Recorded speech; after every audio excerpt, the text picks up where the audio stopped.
है। मैं मर गया था और अब देख मैं युगानुयुग जीवित हूँ और मृत्यु और अधोलोक की कुंजियां मेरे ही पास में है ना। सो प्रभु यीशु मसीह हमारे और आपके जीवन के लिए मृत्यु के बंधनों में से आज़ाद होकर के या विजयी जीवन के साथ में वो हमको और आपको एक आशा देता है कि अब तुम बंधुआई में नहीं हो, बल्कि मसीह हमारे लिए अब वो उद्धार के रूप में प्रकट होता है और मैंने मृत्यु में से विजय को प्राप्त किया है। और आज की आराधना के रूप में या बोल के तहत हम इसी बात को वचन के रूप में देने के माध्यम के द्वारा या बताने के माध्यम के द्वारा या शेयर करने के माध्यम के द्वारा इन लोगों में एक आशा पैदा करते हैं कि वाकई में जो आपका हमारा जीवन है उसका पाप से बंधुआई के रूप में छुड़ाने वाला हमारा प्रभु यीशु मसीह है। और ये हमारे और आपके जीवन के लिए एक आशा का कारण बनता है कि नहीं, हमारे पास तो जो यहाँ पे संसारिक जीवन है इसके साथ साथ हमारा वो स्वर्गीय राज का भी जीवन है जहाँ पे हम उसमें प्रवेश करने पाते हैं। बहुत से लोगों के पास में आशा नहीं रहती है, उनका जीवन यहीं पे समाप्त हो जाता है, पर हमें प्रभु यीशु मसीह एक आशा देता है कि तुम इस जीवन के साथ साथ तुम जब उस तरफ भी पहुंचोगे या स्वर्गीय राज्य में पहुंचोगे तुम उसमें भी जीवन को प्राप्त करने पाओगे। सो मसीह की आशा निरंतर हम सबों के साथ में बनी रहती है, विजयी रूप में ठहरने पाती है। और एक अंतिम बात मैं कह के फिर समाप्त करूंगा।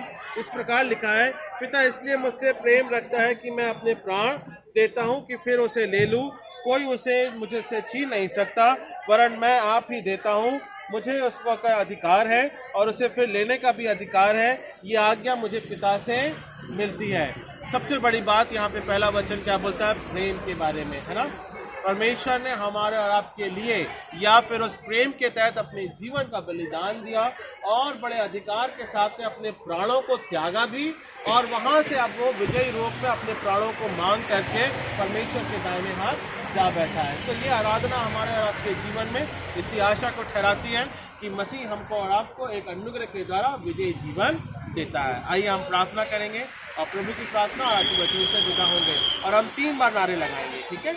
ऐ हमारे बाप जो आसमान पर है, तेरा नाम पाक माना जाए, तेरी बादशाहत आए, तेरी मर्जी से आसमान में गिरती है, जमीन पर भी हो, हमारे रोज की रोटी दे और जिस प्रकार से हमारे दुश्मनों को माफ किया वैसे हमारे दुश्मनों को माफ कर, हमें आजमाइश में न डाल, बुराई से बचा, क्योंकि बादशाह हमेशा तेरे ही है।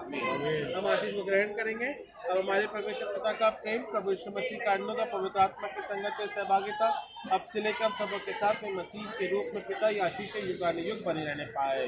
आमीन। बोले चांद साहब, बोलो खुदावंद यीशु मसीह की जय। बोलो खुदावंद यीशु मसीह की जय। बोलो खुदावंद यीशु मसीह की जय। प्रभु आप सबों को आशीष प्रदान करें। बारी बारी से टैक्सी पकड़ के जैसा भी होता है हम लोग पहुंचेंगे चर्च में। ना ब्रेकफास्ट रखा है, आप सभी लोग हमारे साथ में जुड़ते हैं, ठीक है।